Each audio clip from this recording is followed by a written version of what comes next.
Hello and welcome to this, the 19th in our series, The Mystic Bible. And yesterday we started on the trip towards the East, and we decided that perhaps some of our roots in mysticism belonged to the Eastern Church, perhaps rather than the Western Church. Of course, that's a huge generalization, but in front of you is part of that journey. You see, this is Daniel 14. And it places our Bible that we've been looking at, this wonderful 500-year-old Bible and its fantastic images, it puts it in context. Because although it may well have belonged to one of the early Protestant royal families, it is unquestionably a Catholic Bible. How do we know that? Well, try looking up Daniel 14 in a Protestant Bible.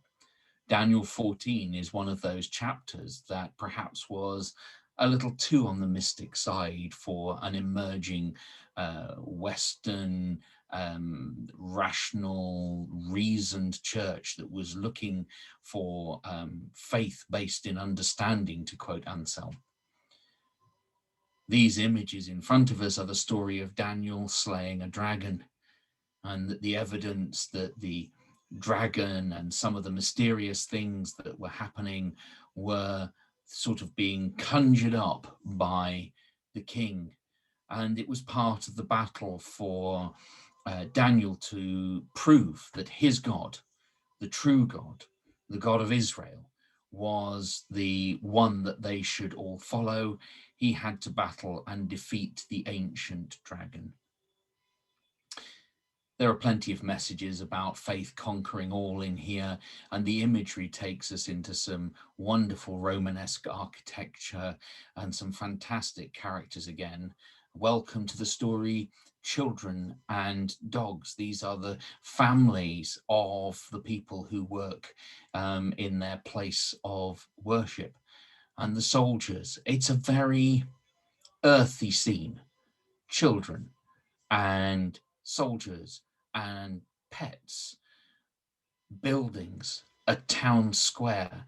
It's all very earthy, apart from the graphic central feature of a serpent dragon creature with smoke and wings.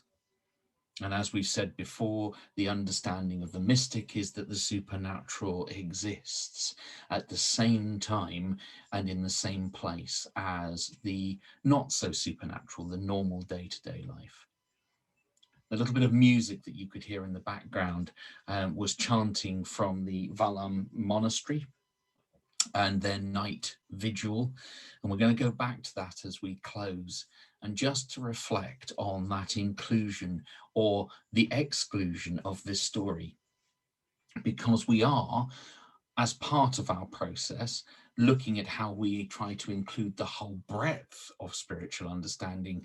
And yet our history is obviously full of times and places when people have said, this bit is a little bit too extreme for us. We don't want to include that. It's all part of our heritage.